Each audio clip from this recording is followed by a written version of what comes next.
तो students we are going to study about power plants. क्या होते हैं पावर प्लांट्स? यहाँ पर प्लांट्स का मतलब पौधे, या पावर का मतलब कोई आपकी ताकत से नहीं है। There is the meaning of power means electricity. Electricity, electric energy से मतलब है इसका कि जो हमारे घरों में पावर आती है पीछे से, ठीक है, बिजली आती है, उससे मतलब है। और प्लांट्स की इसको एस्टेब्लिश, इसको प्रोड्यूस करने के लिए जो हमने लगाए हैं उनको बोलते हैं पावर प्लांट्स। तो किस तरह से, देखिए अल्टीमेटली जितनी भी मशीनें हैं या जो भी है वो सारा का सारा हम बिजली से यानी कि इलेक्ट्रिसिटी से ही तो चलाते हैं। अगर हमारे पास इलेक्ट्रिसिटी है तो हम रात को भी दिन कर देते हैं, मतलब लाइट्स जला देते हैं। गर्मी में भी ठंडे मतलब पंखे चला लेते हैं, एसी कूलर चला लेते हैं। तो हर चीज को बिजली से चलाया जा रहा है। तो सबसे ज्यादा जरूरी किसी भी कंट्री के लिए इलेक्ट्रिसिटी है। और कहते क्या है, और ये है भी, जिस देश के पास 24 घंटे बिजली रहती है तो वो उसकी प्रोडक्शन कह लो, उसकी डेवलपमेंट कह लो, बहुत ज्यादा होती है, जो कि हमारे देश में अभी नहीं है। दैट्स वाई हम डेवलपिंग में है। तो अगर किसी देश पे 24 घंटे बिजली रहती है तो वो 3 गुना 4 गुना ज्यादा प्रोडक्शन, ज्यादा गुना काम कर सकते हैं।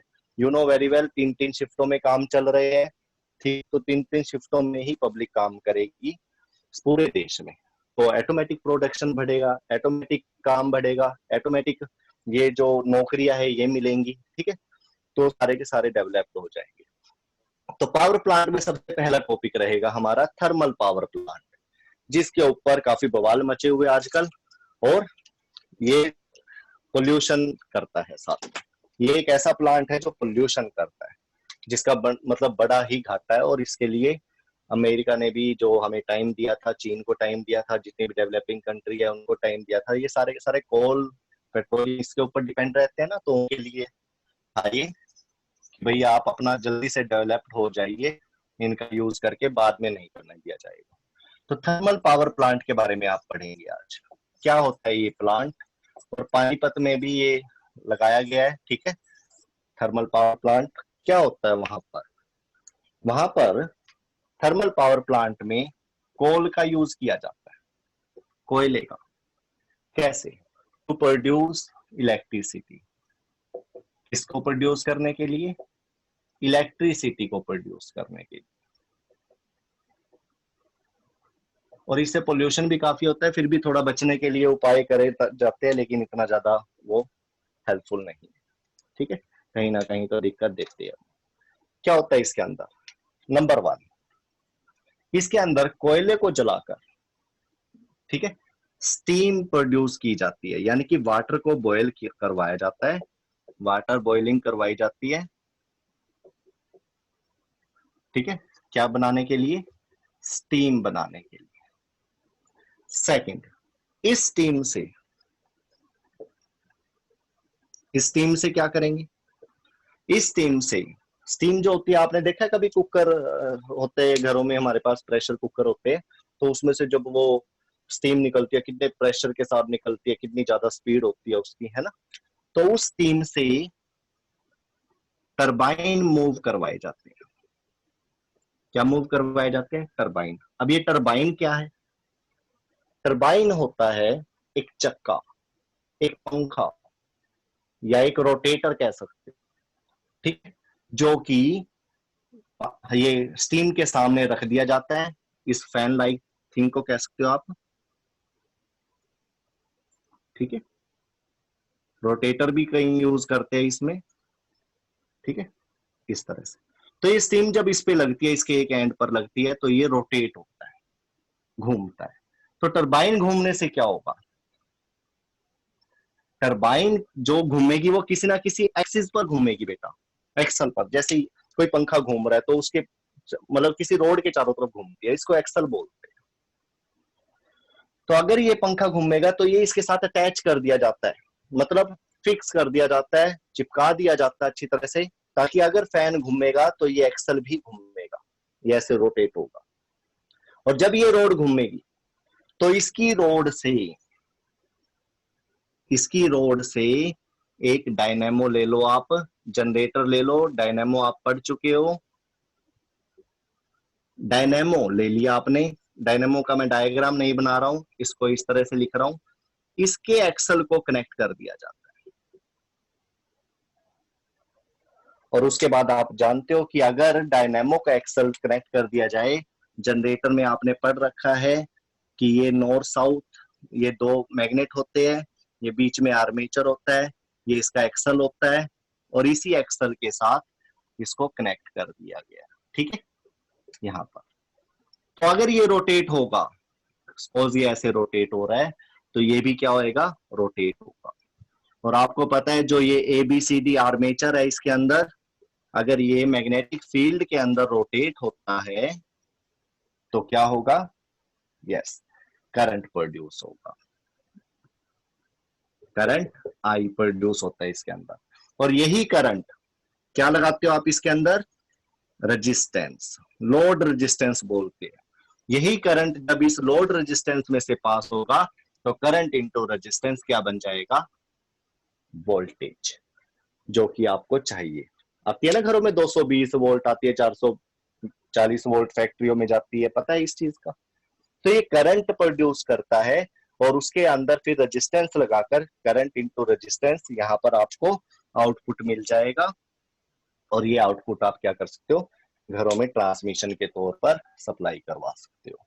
तो ये था आपका थर्मल पावर प्लांट। लेकिन अब इसकी वर्किंग देखिए डायग्राम के थ्रू, कैसे मतलब आप इसको स्कीमेटिक डायग्राम के थ्रू बता सकते हो। तो सबसे पहले इसमें थर्मल पावर प्लांट में कोई टैंक लिया जाता है, ये मैं रफ कर दूं यहां से।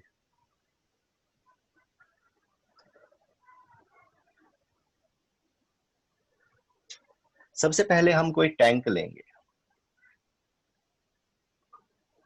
ये टैंक ले लिया आपने। इस टैंक में यहां पर कोई होल होगा जहां पर आप पाइप को फिट कर देंगे इस तरह से। सिंपल स्कीमेटिक डायग्राम से बताएंगे बेटा। इसमें इसको बॉयलर भी बोल सकते हो आप, बॉयलर का मतलब पानी उबलने के लिए। ये रख दिया, इसके अंदर आप क्या कर सकते हो, पानी को डालिए यहां से, ठीक है, बॉयल होता जाएगा। यहां से क्या होगा, कोयले को जलाएंगे आप, कोल को बर्न करेंगे, जिससे क्या होगा, ये सारा का सारा पानी बॉइल्ड होगा और स्टीम बन जाएगा। क्या बन जाएगा, स्टीम।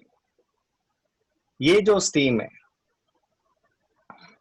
ये काफी प्रेशर के साथ होगी, स्पीड के साथ होगी, और यहां से ये सारी की सारी स्टीम बाहर निकलेगी फुल प्रेशर के साथ। आप क्या करेंगे, इसके इस पाथ में टरबाइन को लगा देंगे। किसको लगा देंगे, टरबाइन को। ये लीजिए, टरबाइन लगा दिया।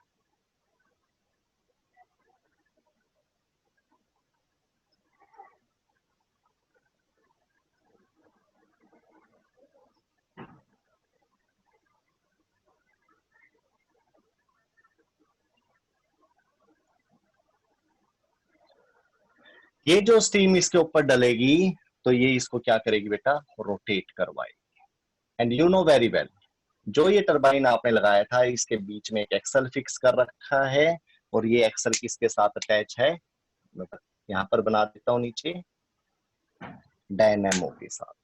किसके साथ, डायनेमो के साथ, डायनेमो के एक्सल के साथ। ये कोई डायनेमो है, इसके एक्सल के साथ इसको क्या कर देना है, अटैच।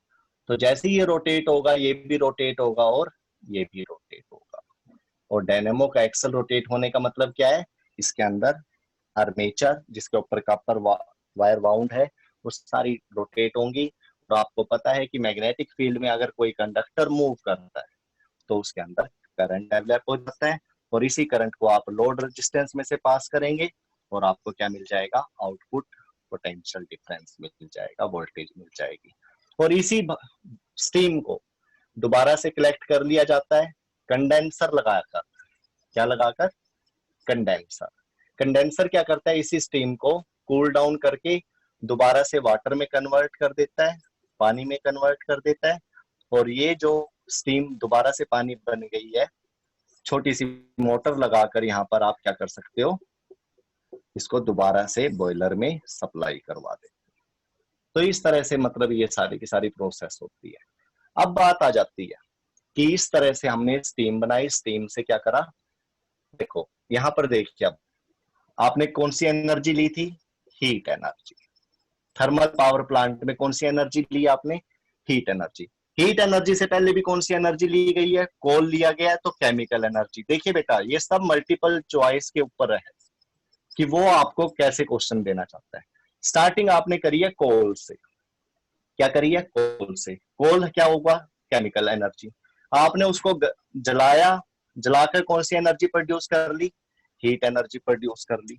इस हीट एनर्जी से क्या हुआ, वाटर मोशन में आ गया, और यहां पर मोशन में आने की वजह से वो किस में कन्वर्ट हो गया, काइनेटिक एनर्जी में। यस और नो, काइनेटिक एनर्जी में मिल गया उसको। ये काइनेटिक एनर्जी एक तरह से इसको मूव करवा रही है, तो ये भी काइनेटिक एनर्जी है। आप इसको यहाँ पर काइनेटिक एनर्जी की जगह पर कहीं मैकेनिकल एनर्जी भी लिख देते हैं। और you know very well, mechanical energy दो टाइप की होती है, पोटेंशियल और काइनेटिक। लेकिन यहाँ पे मैकेनिकल एनर्जी का कौन सा पार्ट लिया गया है, काइनेटिक एनर्जी। तो ये काइनेटिक एनर्जी इसको रोटेट करवा रही है, तो रोटेशन चलने वाली चीजों में कौन सी एनर्जी होती है, kinetic energy. This kinetic energy, ये जो काइनेटिक एनर्जी है, डायनेमो में जाने के बाद कौन सी एनर्जी बना रही है, इलेक्ट्रिक एनर्जी। अगर आपसे पूछा जाए थर्मल पावर प्लांट क्या है, तो आप ये कहोगे थर्मल का मतलब होता है हीट, पावर का मतलब होता है इलेक्ट्रिसिटी, इलेक्ट्रिक एनर्जी। तो आपने जो इसकी डेफिनेशन देनी है वो देनी है heat energy converted into electrical energy. But full process ये है, first chemical energy, second heat energy, third kinetic energy जो कि वाटर बनेगा, और फोर्थ इलेक्ट्रिकल एनर्जी। अब वो आपसे क्वेश्चन कैसे पूछेगा, ये आपके ऊपर डिपेंड करता है या उसके ऊपर डिपेंड करता है, आपने आंसर कैसे देना है। ठीक है, इसमें कोई चीज, कोई ऐसी बात जो आपने पूछनी हो मेरे से। कंडेंसर लगाया जाता है, मॉलिक्यूल्स दूर दूर होते हैं, उनको कंडेंस करके पास पास करने के लिए। जैसे ही देखो, आपको पता है एक गैस में, वेपर में और लिक्विड में क्या फर्क है, उसके मॉलिक्यूल दूर दूर होते हैं, कंडेंस करके आप उसके मॉलिक्यूल को पास पास कर दोगे, जिससे वो वाटर की फॉर्म में बन जाएगा। दोबारा से इसी पानी से बार बार इसको क्या करते रहेंगे, स्टीम बनाते रहेंगे। एक इंपॉर्टेंट थिंग जो मेरी रह गई है इसमें, वो देखिए आप क्या, वो थी स्टीम को लेकर, कि मैंने जो ये पानी से स्टीम बनाई है, ठीक है, इस स्टीम को अगर मैं हैवी बना दूं तो ये जो मेरा ये टरबाइन है, ये जो फैन है, ये बहुत ज्यादा घूमेगा। यस और नो। तो इसमें क्वेश्चन आ भी जाता है कई बार कि स्टीम जो है, स्टीम को हैवी कैसे बनाया जाता है।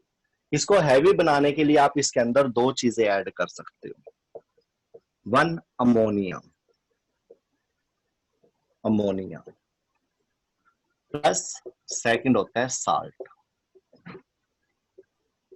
ये दोनों चीजें आप इसके अंदर मिला दीजिए, NH3 और कॉमन साल्ट, नमक, ये ऐड कर दीजिए। उसके बाद जो ये स्टीम है, इसके अंदर बहुत ज्यादा हैवीनेस यानी कि भारीपन आ जाएगा, जिससे ये फैन को बहुत ज्यादा अच्छे तरीके से, बहुत ज्यादा तेज और घुमाएगा। जितना ज्यादा ये रोटेट होगा, उतने ही ज्यादा ये इलेक्ट्रिसिटी प्रोड्यूस करेगा। तो स्टीम को हैवी क्यों बनाया जाता है, किस लिए बनाया जाता है और कैसे बनाया जाता है, this is in front of you. If you have any doubt, any problem in power plant, thermal power plant, then you can discuss. Hurry up.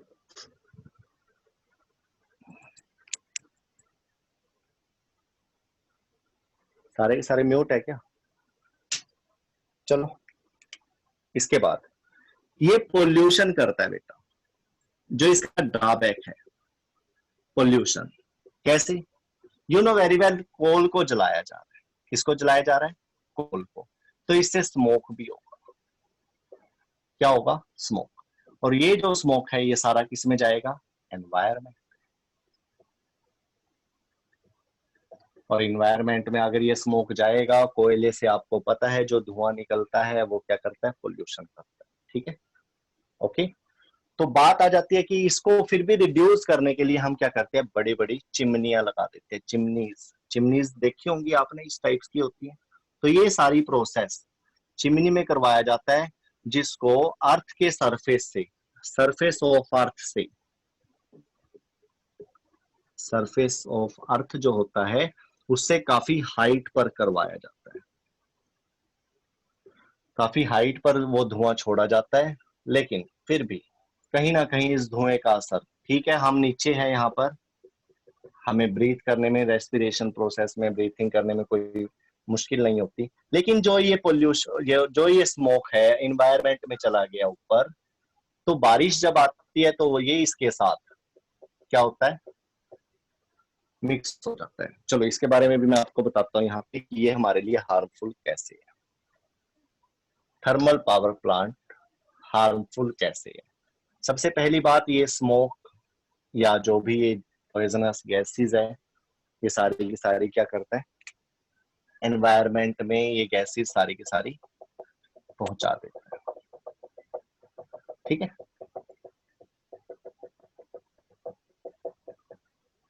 और जो ये गैसेस है, ये sulphur dioxide, nitrogen dioxide, nitrogen oxide, carbon dioxide, ये तीन form में चली जाती है हमारे एनवायरमेंट में। अब बात आ जाती है कि हमारे लिए ये खतरनाक कैसे, या हमारे इन्वायरमेंट के लिए खतरनाक कैसे। ये अभी ऊपर हवा में है, आसमान में है, ठीक है। तो ऊपर से आती है बारिश, रेन आती है, रेनफॉल होता है। रेनफॉल है तो उसके अंदर पानी होगा। पानी का फार्मूला क्या होता है, H2O। पानी का फार्मूला क्या होता है, H2O। और तीसरी चीज, ये दोनों चीजें तो है, गैसेस है और साथ में क्या है, वाटर है। तीसरी चीज मैं आपको बता रहा हूं, सनलाइट। क्या बेटा, सनलाइट। तो सनलाइट की प्रेजेंस में जब ये वाटर सल्फर डाइऑक्साइड के साथ मिक्स होता है, ये वाटर नाइट्रोजन ऑक्साइड के साथ मिक्स होता है, ये वाटर कार्बन डाइऑक्साइड के साथ मिक्स होता है। ठीक है, हीट मिल रही है इसको, हीट और लाइट मिल रही है कहां से, सन से। किससे बेटा, सन से। तो ये देखिए, हाइड्रोजन, ऑक्सीजन और सल्फर, इन तीनों से मिलकर यहां पर एक एसिड फॉर्मेशन हो जाता है। क्या हो जाता है, एसिड फॉर्मेशन। आपको पता है H और O के मिलने से जो एसिड बनता है वो बनता है H2SO4। HN और O के मिलने से जो एसिड बनता है वो बनता है HNO3, नाइट्रिक एसिड। इसको बोलते हैं सल्फ्यूरिक एसिड, ये होता है नाइट्रिक एसिड। सल्फ्यूरिक एसिड को किंग ऑफ एसिड बोलते हैं, कंपटीशन में काफी पूछा जाता है ये, किंग ऑफ एसिड। ठीक है, उसके बाद H2OCO3, ये बना देता है H2CO3, कार्बोनिक एसिड। मतलब ये भी एसिड ही बनाता है। यानी कि अगर पानी और CO2, कार्बन डाइऑक्साइड को मिक्स करे तो वो भी एसिड फॉर्म बनाता है। ये काफी इंपॉर्टेंट है आपके लिए, और शायद आपको ना भी पता हो। इनका तो फिर भी कोई पता लगा लेता है कि एसिड कैसे बनाएंगे। इस एसिड के बारे में बहुत कम को पता होता है, कार्बोनिक एसिड। काफी वीक एसिड माना जाता है इसको, वीक एसिड होता है ये, लेकिन प्रॉपर्टी तो एसिड की ही रखता है ना। ठीक है, उसके बाद ये हार्मफुल कैसे हुआ। देखो, पानी आया ऊपर से, सनलाइट मिली, ये गैसेस थी, ये सारी मिक्स होकर आपकी एसिड बना रही है। कहां पर, ऊपर ही बना देती है, नीचे गिरते गिरते। और नीचे क्या है, अर्थ के सरफेस पे क्या है, ह्यूमन बींग्स। अगर वो इस बारिश में रहते हैं तो स्किन के डिसीजेस हो जाते हैं, स्किन डिसीजेस हो जाते हैं। सेकंड, हमारी जो ये हिस्टोरिकल बिल्डिंग्स है, जैसे ताजमहल वगैरह वगैरह है ना, ताजमहल का काफी इशू चल रहा है। ताजमहल के ऊपर ये एसिड रेन पड़ती है तो इसका कलर येलो होता जा रहा है, मतलब कच्चा होता जा रहा है ये एसिड। ताजमहल किससे बना हुआ है? लाइमस्टोन से बना हुआ है, संगमरमर के पत्थर से बना हुआ है। आपको पता है संगमरमर का जो पत्थर होता है CaCO3, लाइमस्टोन मार्बल बोलते हैं इसको, प्लस अगर एसिड हो जाए, पढ़ रखा है ये आपने केमिस्ट्री में, calcium carbonate plus acid, acid कोई भी हो, कोई भी एसिड ले लो, HCl ले लो, H2SO4 ले लो, ठीक है, क्या करेगा ये? तेजाब ही तो है। कभी फर्श पे डाल के देखा आपने तेजाब को? तेजाब को, एसिड को फर्श पे डालिए, वो बहुत ज्यादा चिट्टा हो जाता है, लेकिन सच्चाई तो ये है कि वो उसको क्या करता है? खोखला कर देता है बेटा, ठीक है। वो चिट्टा तो हो जाता है लेकिन काफी नाजुक हो जाता है, टूट जाता है, पाउडर की फॉर्म में बन जाता है।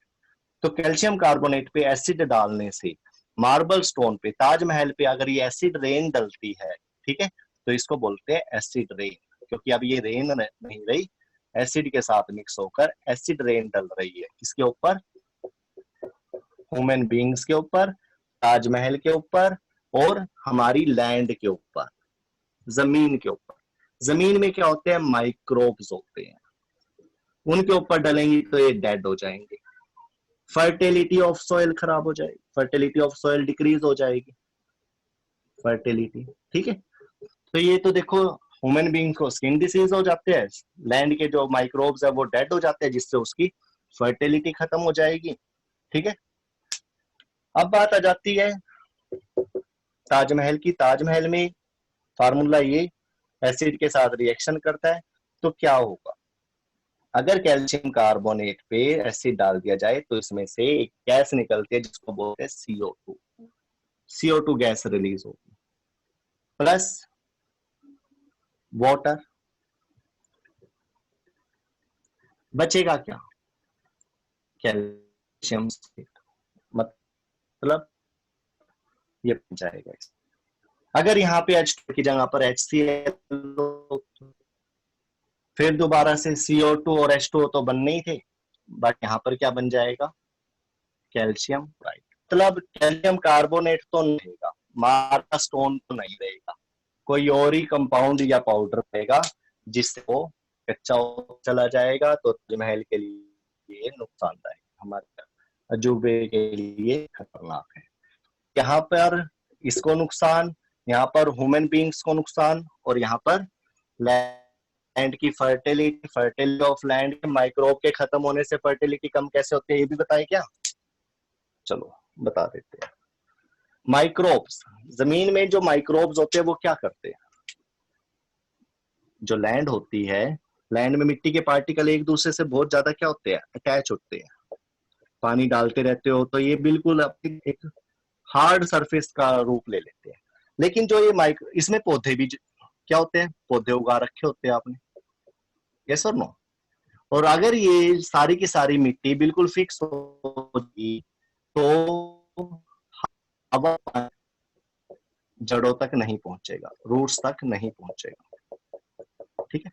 तो ये माइक्रोब्स क्या करते हैं? जमीन के अंदर कभी बाहर आते हैं, कभी अंदर जाते हैं, तो उसके अंदर होल्स बनाकर रखते हैं, ठीक है, होल्स बनाकर रखते हैं जिसके अंदर से पानी भी चला जाता है और हवा भी। जिस जमीन के अंदर वाटर और एयर, ये आपकी क्या हो जाए? जा सकती, वही जमीन क्या है? पौधे को अच्छे से प्रोडक्ट देती है। माइक्रोब्स का बड़े फायदे हैं, और ऊपर से कुछ तो कीट को भी खाते हैं, जो फल के पौधों को नुकसान करते हैं उनको भी खाते हैं, ठीक है। लेकिन यहाँ पर हम हवा और पानी को लेकर कहेंगे कि हवा, पानी और दूसरा नाइट्रोजन को भी फिक्स करते हैं। कुछ ऐसे भी माइक्रो ऑर्गेनिज्म होते हैं। तो कई तरफ से फायदा होता है हमें इन माइक्रोब से। माइक्रो ऑर्गेनिज्म आपने पढ़ रखा है 8th क्लास में कि माइक्रो ऑर्गेनिज्म हमारे लिए हेल्पफुल भी बहुत होते हैं, तो लैंड के लिए भी बहुत हेल्पफुल होते हैं। तो ये था थर्मल पावर प्लांट से नुकसान, जिससे हमारा इन्वायरमेंट डिस्टर्ब हो जाता है, एसिड रेन आती है, ह्यूमन बींग्स, और एक नुकसान और देख लीजिए, यही पानी जो रेन वाटर है ये रिवर में मिक्स हो जाता है। किसमें मिक्स हो जाता है? नदियों में, नहरों में। तो जानवर वहां से पानी पीते हैं तो एनिमल्स भी बीमार हो जाते हैं, ठीक है, एनिमल्स डिसीज भी हो जाते हैं, तो पानी भी गंदा हो जाता है जो हम पीते हैं। तो इस तरह से ये सारे के सारे नुकसान है थर्मल पावर प्लांट से, लेकिन हमें इलेक्ट्रिसिटी तो मिल जाती है जिसका यूज करके हमारे काफी इलेक्ट्रिकल डिवाइसेस या रेलगाड़ियां, ठीक है ये, हाँ पहले ट्रेन भी चलाते थे और अब उसी इलेक्ट्रिसिटी से रेलगाड़ियां भी चलाते हैं, ट्रेन चलाते हैं। तो थर्मल पावर प्लांट से फायदे भी बहुत है लेकिन नुकसान भी आपके सामने है। तो now you have to decide कि थर्मल पावर प्लांट को अल्टरनेट कर दिया जाए, इसको खत्म कर दिया जाए, और अल्टरनेटिवली हमें इसको ढूंढ लेना चाहिए कि किसका यूज करके आप। अनम्यूट कर दीजिए बच्चों को।